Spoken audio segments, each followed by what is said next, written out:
잘 지내셨나요? 사는 건 쉽지 않죠.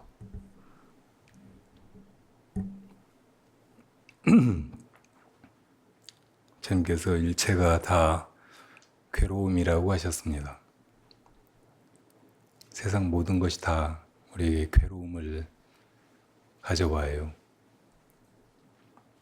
좋은 것은 좋은 것대로 그게 영원하지 않아서 나중엔 사라져가면서 우리에게 아쉬움과 후회 또 슬픔을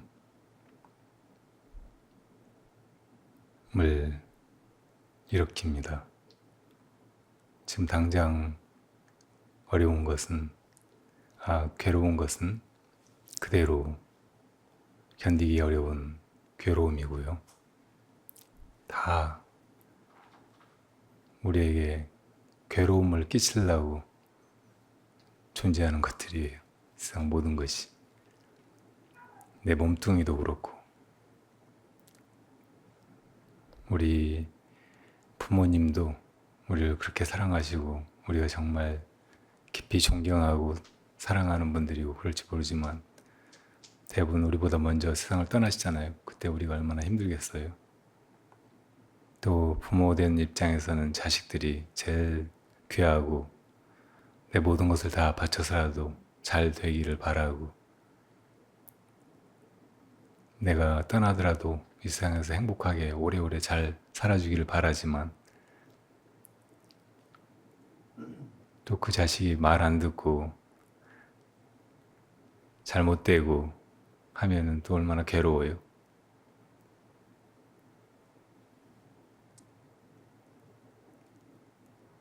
부처님이 이 세상 모든 것이 다 괴롭다 이렇게 말씀하신 것은 괴로움에서 벗어나는 길이 있다. 그리고 그 길로 나아가면은 그 괴로움을 다 없앨 수 있다. 그래서 그 길로 우리가 나아가서 실제로 괴로움이 다 사라진 우리가 정말로 간절히 바라는 우리 인생의 목적지에 이르라고 베푸신 가르침이죠. 그러니까 부처님의 진리는 우리를 괴로움에서 건지기 위해서 정말 큰 자비심으로 부처님이 몸소 가보시고 실제로 그렇다는 걸 확인하신 그 길을 가리켜 보이신 거예요. 그것이 불도이고 불법입니다. 저도 괴로워요, 많이. 그래서 괴로울 때마다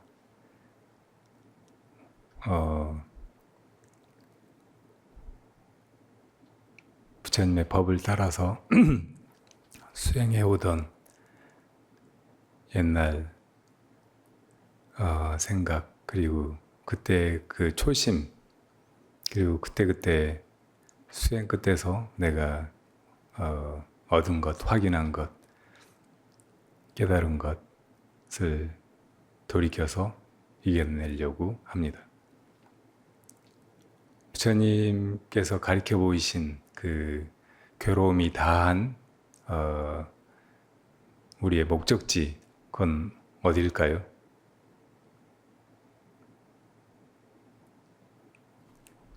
멀리 비행기 타고 배 타고 찾아가야 되는 보물섬 같은 것이 아니고, 또 우주선 타고 저 공중으로 외계로 나가야 있는 것이 아니고, 또 시간을 한참 기다려 세상을 바꾸고 개혁하고 해서 만들어내는 어떤 나라나 미래의 세상에 있는 것도 아니고, 놀랍게도 우리 본래 자리에 있다고 하셨어요. 본래. 여러분, 본래가 뭘까요? 우리 꼬맹이가 본래가 어디냐고 하니까 이렇게 가리키네요. 왜 거기가 본래야?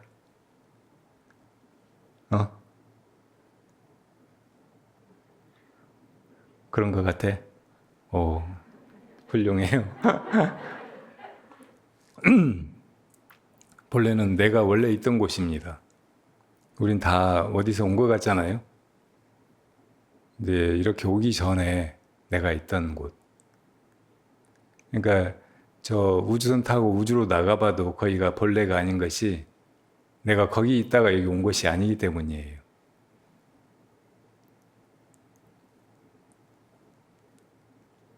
우리의 목적지가 미래에 있는 것이 아닌 것은 내가 미래에서 오지 않았기 때문이에요.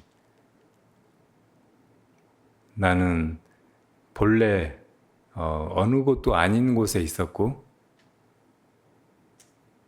그 본래에다가 이 세상도 만들어내고 또 이 세상에 내 몸을 이렇게 만들어내서 엄마 뱃속에 들어가서 이 얼굴과 이 생김새를 가진 내 몸뚱이를 가지고 나온 거예요. 내가 엄마 뱃속에 나왔으니까 엄마 뱃속이 내 원래 자리인가? 그것도 아니라고. 그 전에도 나는 있었던 거예요. 조금 다르게 이야기하면 내가 원래 있었던 곳은 내가 없는 곳이에요. 내가 나이기 이전에 그 자리. 그러니까 이거는 어떤 공간도 아니고 내가 나 되기 이전이라고 하지만 어떤 시점도 아니에요. 뭐 시간적으로 보면 이 모든 것이 다 빅뱅에서 생겨났다니까 빅뱅 이전이라고 말할지 모르지만 빅뱅이 일어나기 전에도 나는 있었고 어찌 보면 그 내 있던 곳이 나 없는 곳이고 모든 것이 없는 그 자리에서 빅뱅도 생겨나고 나라는 생각도 생겨나고 이 모든 것이 있게 되었다는 말이. 그러니까 누구든지 그 원래 자리를 찾으려고 하는 사람은 내가 없는 곳으로 돌아가야 돼. 내가 생겨나기 이전으로 돌아가야 돼. 그리고 그 이전이 시점으로 과거가 아니고 지금 나 이것이 내가 언제나 내가 여기 있다 이렇게 생각하고 살고 있는데 그걸 잘 들여다보면 그 나가 없다고. 바로 그 자리예요. 그걸 말하는 거예요. 우리 본래 마음을 말하는 거예요. 누구든지 다 고통에서 벗어나려고 하는 사람은 그 길로 가야 합니다. 여러분들이 많이 힘들고 세상 어딜 둘러봐도 갈 데가 없고 다 고통의 도가니 같이 느껴질 때 그때 내가 이 고통에서 벗어나는 길은 나 이전, 나가 없는 상태. 생각해보면 나 없을 때가 있잖아요. 그죠? 그 자리에서 다시 이 세상을 보고 내 존재를 보고 눈 떠야 돼요. 만약에 그렇게 확연하게 내 본래의 눈이 떠지게 되면 언제나 이제 마치 저 창밖의 풍경을 보는 사람이 먼저 창을 보고 그 창을 통해서 밖의 풍경을 보잖아요. 그처럼 내가 먼저 보는 나, 그리고 실제하지 않는 어쩌다가 그냥 내가 만들어낸 그 나, 이걸 통해서 밖의 풍경을 보아야 된다. 이 세상을 그렇게 보아야 한단 말이에요. 그렇게 보고 살아갈 때 비로소 이제 그 전에 내가 순간순간이 괴롭고 뭘 봐도 괴롭고 어떤 것도 의지할 데도 없고 미래를 기다릴 수도 없고 뭘 해야 될지 모르겠고 하던 그 답답함에서 벗어나게 되는 것입니다. 그러니까 언제나 괴로움에서 벗어나는 길은 그 본래 자리로 돌아가 가지고 그런 통찰을 가지고 세상을 보는 것, 그리고 그렇게 존재하게 되는 것이라고 말할 수 있어요. 그 본래 자리는 지금도 있어요. 과거 시점에 어디에 있었던 게 아니고 지금도 내가 그런 눈을 가지고 보면 그 본래는 바로 지금입니다.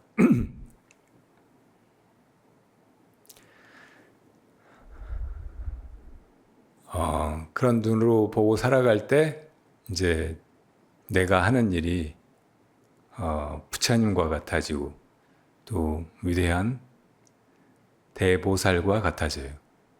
대보살의 길로 부처님이 해보시는 것이 바라밀이잖아요. 보시, 지계, 인욕, 정진, 선정, 반야. 네, 바라밀 6가지의 맨 앞은 보시고 맨 끝은 반야입니다. 그 반야가 사실은 가장 중요해요. 먼저 그런 통찰을 얻어야 나머지 5가지 바람일행도 해나갈 수가 있습니다. 우리가 그 통찰이 완전하지 않을 때는 부처님의 반야를 빌어다가 그 눈으로 세상을 볼 수 있어야 돼요. 그리고 하나씩 실천해 가면 됩니다. 그럼 아주 분명해지고 나중에 가서는 그것이 부처님과 하나도 다름없이 참으로 거룩하고 나에게도 아무런 고통이 없을 뿐더러 다른 사람의 고통도 덜어줄 수 있는 그런 행위, 보살의 행위 되는 거예요.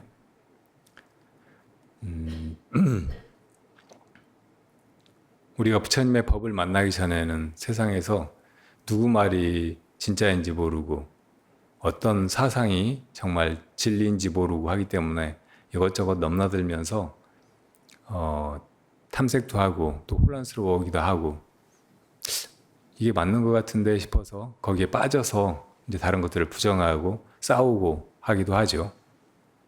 근데 이 고통의 소멸에 이르는 부처님의 가르침, 진짜 법, 이것을 빼고는 이 세상에 정말 그 열반에 이르는 길이 없어요. 그럼에도 불구하고 사람들은 한때 그런 착각으로 혹은 일시적인 혹은 부분적인 어떤 진리성 때문에 어떤 것을 전체적인 진리 체계라고 착각하고 그것을 맹종하거나 주장하는 경우가 많죠.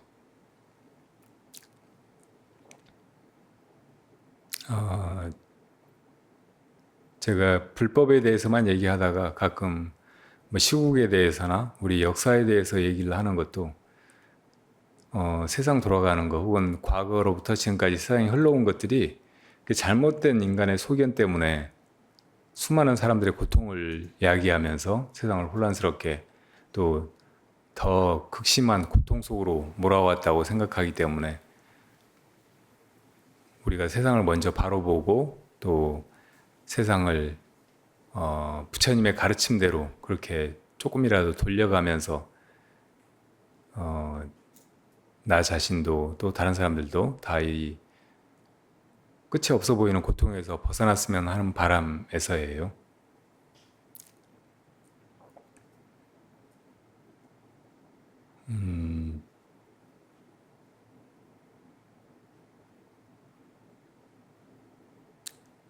우리가 어릴 때부터 학교를 다니면서 또 많은 것들을 배우잖아요. 학문이라고. 그래도 인간이 이성을 가지고 살아가면서 이것저것 처음엔 호기심으로 나중에는 문제나 무지 자체를 해결하기 위해서 그렇게 오랫동안 연구해온 것들이 조금씩 알아온 것들이 쌓여 있으니까 그 상아탑 쌓는 일에 나도 투신해서 평생 뭘 연구하면서 학문의 길을 갈 수도 있죠. 근데 요즘에 학문의 세계, 학계에서 그래도 제일 부각되고 많은 사람들로부터 반박할 수 없이 인정받는 분과가 뭐예요? 과학이죠, 과학.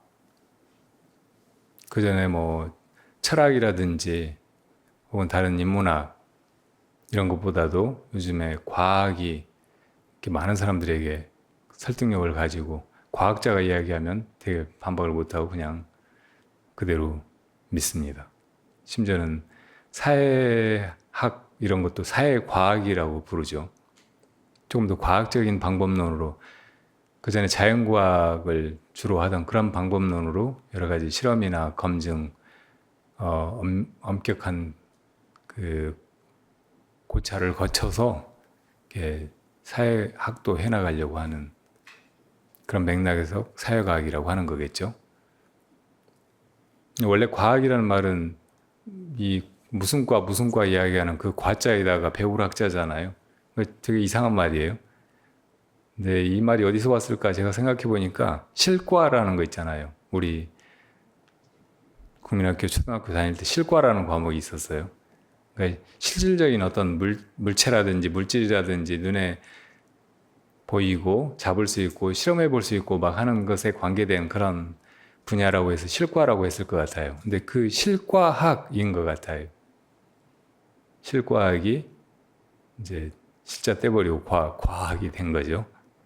다른 모든 분과도 과잖아요. 근데 왜 그런 실과만 과학이 됐을까? 그래도 눈에 보이고 누구나 다 객관적으로 확인할 수 있고 한 것이 우리 살아가면서 일상에서 볼 수 있는 사물들이고 자연계 대상들이니까 그 분야에서 객관적으로 사라져가던 그런 진리 체계, 법칙이라든지 사물의 구조, 성질 이런 것을 파헤쳐가던 그런 방법론, 이것이 이제 다른 분야에도 적용되는 과정에 있다고 봅니다. 최근에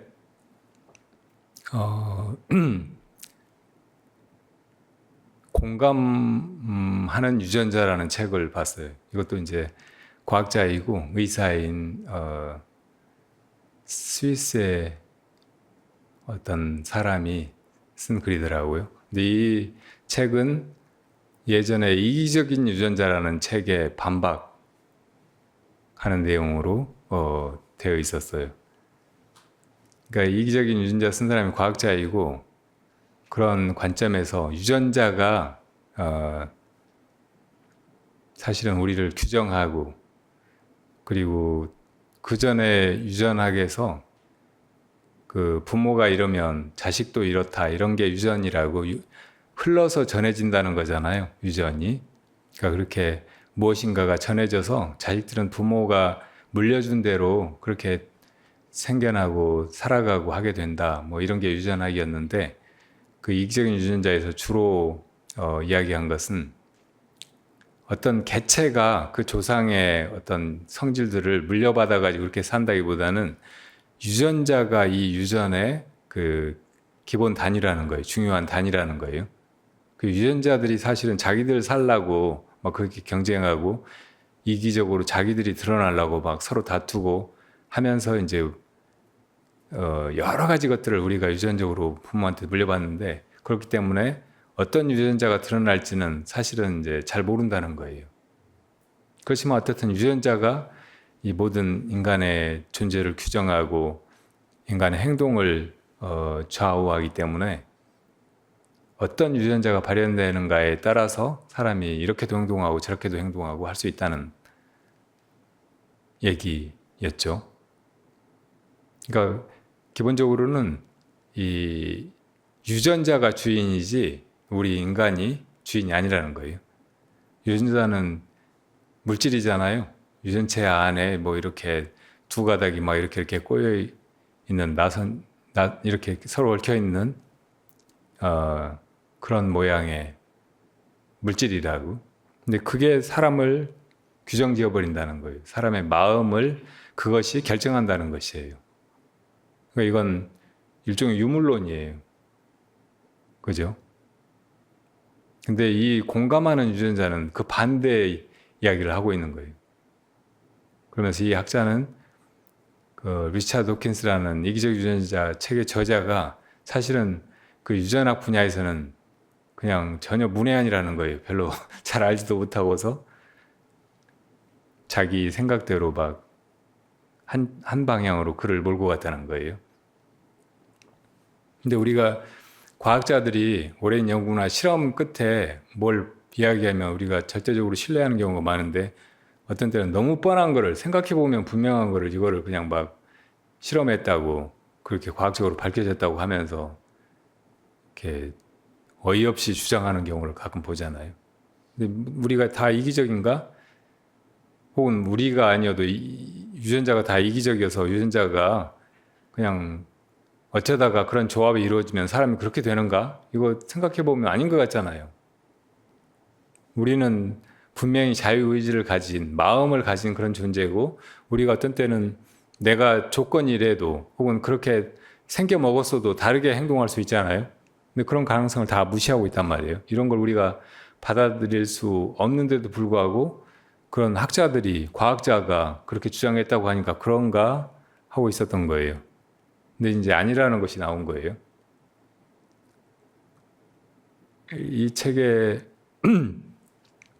이제 내가 다 보진 않았는데요. 소두에 보니까 우리 몸이 암이 걸린다든지 혹은 정신이 우울해져서 우울증에 걸린다든지 그럴 때 이제 활성화되는 유전자가 있대요. 근데 그렇게 되지 않도록 또 면역 체계를 작동시키는 유전자가 있다는 거예요. 근데 어떤 경우에 이 유전자들이 활성화되고 어떤 때 또 제어가 되는가? 이거는 뭐가 결정하느냐면 우리 마음이 결정한다는 거예요. 또 우리가 사회생활 하면서 다른 사람들한테 어떻게 하는가에 따라서 결정된다는 거예요. 그러니까 이런 재밌는 실험을 했더라고요. 이제 실험 집단을 네 분류로 나눠 가지고 사람들한테 이제 몇 달 동안 그 어떤 방식으로 지내라고 어떤 일을 꼭 하라고 하면서 이제 그 실험한 거예요. 첫 번째 무리한테는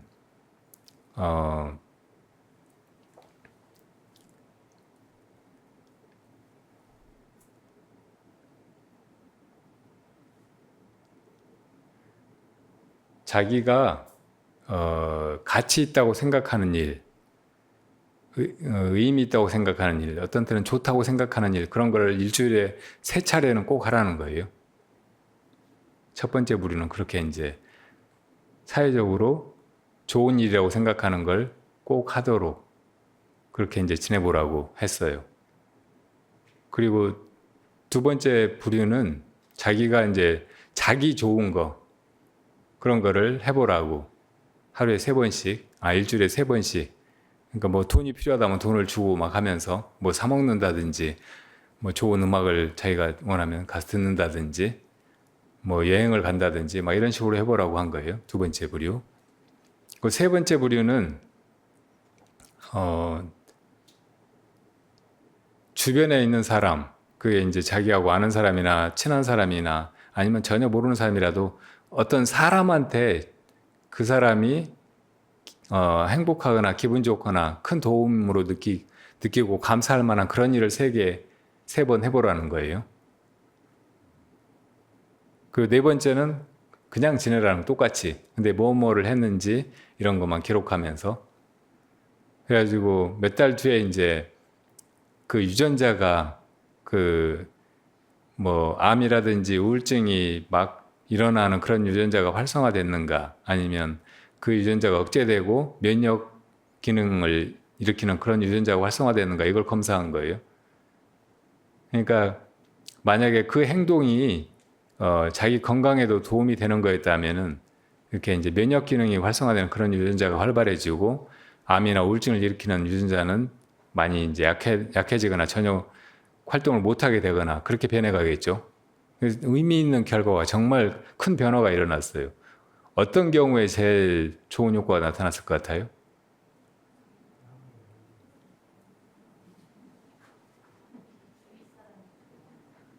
네, 맞아요. 세 번째. 그러니까 누군가에게 도움이 되는, 누군가를 기쁘게 하고, 행복하게 하고, 감사해하게 하고 하는 그런 일을 해주면서 지낸 사람들이 자기 몸에도 면역 반응이나 이런 게 높아지고 좋지 않은 유전자들이 현저하게 감소된 거예요. 그 중에는 환자들 있었을 거 아니에요? 암 환자들도 암세포가 줄어들고 막 하는 거예요. 근데 재밌게도 그냥 자기가 좋다고 생각하는 일을 한 사람 있잖아요. 그런 사람들은 별로 변화가 없어. 그리고 자기 좋으려고 막 자기 즐겁게 하고 자기를 위로하고 이러면 좋을 것 같아 하는 그렇게 생각하는 뭐 행동한 사람들 그 사람들한테도 변화가 별로 없는 거예요. 그리고 그냥 아무렇게 안 사는 사람은 말할 것도 없고 재밌죠? 그러니까 우리가 자기 건강이라든지 자기 행복을 정말 얻으려면은 사실은 다른 사람을 도와야 된다는 말이에요. 다른 사람을 행복하게 해주기 위해서 뭔가 하면서 살아야 된다는 말이라고. 요즘에 암이라든지 우울증이라든지 심각하게 문제잖아요. 뭐 예를 들어 자살률이 우리나라가 세계에서 거의 제일 높은데 자살의 원인 중에 제일 많이 차지하는 거는 우울증이에요. 뭐 누구한테 맞는다든지 모욕을 당한다든지 사업에 실패한다든지 건강이 안 좋아진다든지 주변 사람이 잘못된다든지 여러 가지 일로 우리가 우울해질 수 있죠. 그런데 보통 우리가 이제 사업에 실패해서 누군가가 극단적인 선택을 했다. 그러면 그 사람이 사업 실패해서 그랬다 이렇게 생각하잖아요. 근데 그 사람을 그 직전에 심리 상태를 측정해 보면 대부분 우울증이야. 그러니까 사실은 우울증이 그 자살의 직접적인 원인인 거예요. 그렇게 우울증이라고 하는 게 심각하거든요. 대부분 다 자살하는 사람들이 심리적으로는 우울증의 상태에 있어요. 그리고 암도 왜 암이 생기는지 잘 모르고 어디서 감염되는 것도 아니고 전염되는 것도 아니고 그런데 괜히 암이 생겨가지고 멀쩡한 사람이 갑자기 죽잖아요. 암 치료한다고 막 이것저것 하지만 너무 고통스럽기만 하고 결국은 치료도 못하고 다 의사가 말한 대로 몇 개월 안에 몇 년 안에 죽는다고. 근데 요즘에 와서 이제 암 이게 원인이 스트레스다. 사람이 자기 삶에 혹은 존재에 만족하지 못할 때 그런 심각한 긴장 상태에 있게 되고 그런 심리적인 원인이 몸속에서 암을 유발한다. 뭐 이런 보고들이 아주 많잖아요. 근데 이 우울증과 암을 없애는 아주 좋은 길이 바로 다른 사람을 위해서 뭔가 해주는 거, 다른 사람을 기쁘게 해주는 거. 그게 제일 효과가 있다는 말이라고. 이건 과학자가 한 말이고 진짜로 그렇게 행동하면 유전자의 변화가 오고 그 유전자가 신경 조직이 다른 식으로 작동하게 만들고 또 자기 기분도 달라지게 만들고 또 자기 몸 전체를 훨씬 건강하게 만들어준다는 말이에요. 기독교인들이 많이 부르는 찬송가 우리는 서로 사랑하기 위해서 태어난 사람 어쩌고 하는 노래 있잖아요. 그 무슨 맥락으로 그렇게 지었는지는 모르지만 정말 맞는 말씀이긴 해요. 우리는 서로 사랑하기 위해서 진짜로 세상에 온 거예요. 그 사랑해야만 살 수 있어요. 사랑해야만 암 안 걸리고 우울증에 안 빠진다고요. 여러분들도 이제 오늘부터 실험한다 생각하고 한번 그렇게 살아봐요. 옛날에 일일 일선 그런 말이 있었잖아요. 그렇게 살아가는 것이 그래도 인간적인 것이고 또 좋은 삶이라고 생각해서 그런 말이 있었는데 그보다는 하루에 한 번씩까지는 못해도 일주일에 3번 정도 그 실험에서 나타났듯이 그리고 그냥 이게 좋은 일이니까 선한 일이니까 한다 생각하지 말고 실제로 주변에 있는 누군가가 그게 자기 부모님이어도 좋고 자기 아이여도 좋고 또 다른 사람이어도 좋고 꼭 뭐 이렇게 뭘 해주거나 뭐 물건이나 돈을 주거나 막 그런 것이 아니어도 그 사람 어쨌든 행복하게 해주는 거 뭘로라도 그런 거를 해보고 지내봐요. 실험 삼아서 한 몇 달 해보면서 내 삶이 어떻게 달라졌는가 내 기분이 어떻게 달라졌는가 내 마음이 어떻게 달라졌는가 그리고 나에게 이 살아갈 의욕, 삶을 긍정하고 의욕을 내서 뭔가 해볼 그 마음이 일어났는가 이걸 한번 돌아보았으면 좋겠어요. 다 한번 그렇게 해보자고요. 그 과학은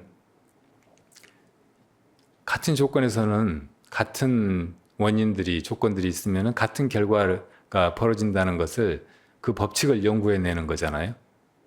이건 과학적인 그런 실험을 통해 가지고 발견된 그 법칙인 거예요. 이거 해봐요. 부처님이 그렇게 하라고 해서 한다고 하면 잘 안 하니까 과학자가 그렇게 말했으니까 한번 해보자고요. 정말 그러는지.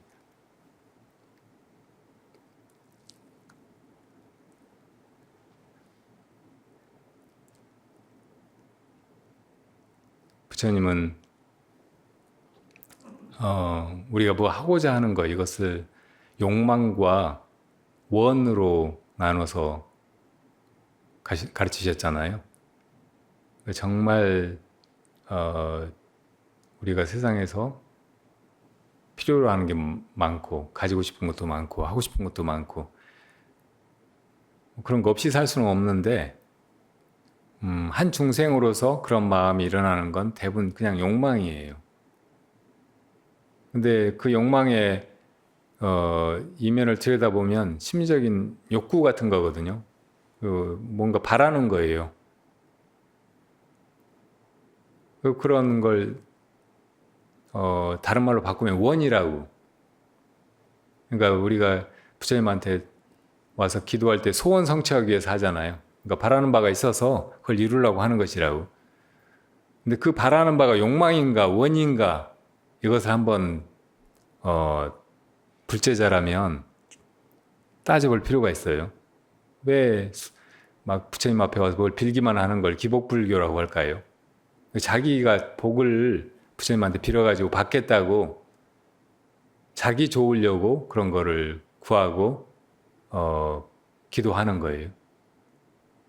그러니까 기복이죠. 근데 어떤 원을 가지고 기도한다고 할 때는 그 원이 그냥 자기 좋으려고만 하는 일이 아니에요. 누군가에게도 좋으니까. 그게 뭐 자기 자식일 수도 있고 자기 좋아하는 사람일 수도 있고 사랑하는 사람일 수도 있고 그렇지만 어떻든 자기 말고 다른 누군가에게도 좋은 거. 그 사람이 좋아야 또 내가 좋으니까 하는 것일지라도 다른 사람 누군가가 좋아서 그렇게 하는 거면 그건 원이라고 할 수 있어요. 그러니까 그런 마음으로 뭔가 하는 거 이건 자기 욕망에 쫓아가는 것이 아니에요. 원으로 하는 일이라고도 말할 수가 있다고. 그게 바로 이제 진짜 소원이고 그런 소원이 또 부처님께 기도하고 간절하게 그 마음을 가지면 이루어진다고. 또 자기가 그것이 이루어지게 하기 위해서 뭔가 하게 돼요. 그러니까 인과의 법 따라서 그런 일이 안 이루어질 수가 없죠. 지금 당장은 안 이루어진다고 해도 오래 그런 원을 지니고 살면 시절 인연이 오면 반드시 그런 것들이 이루어져 가는 것이 인과에 의해서 이루어져 가는 이 법계입니다. 그러니까 우리가 뭔가를 바라는 거 이것을 욕망이라고 해서 다 없애버릴 필요는 없어요. 그 원을 이게 이기적이지 않도록 다른 사람들 누군가를 위해서라도 그게 확대되도록 그렇게 가져야 되고 점점 키워야 돼. 우리가 사홍서원 하잖아요. 이렇게 점점 넓어진 원 이걸 가져야 비로소 이제 이 고통을 다 벗어나고 더 이상 바라는 바가 없이 오직 우리 모두가 다 행복해지기를 모두가 다 열반에 나아가기를 언제나 그대로인 절대 행복 평온에 이르기를 바라는 마음만 있게 된다고. 그 원만 있는 분이 보살이고 대보살이고 우리도 그 길로 가야 이제 이 삶의 목적도 다 이루고 또 모든 사람들을 다 도울 수 있게 되고 그 길로 함께 갈 수 있게 되고 부처님과 같은 그 원의 성취자가 되는 것이죠.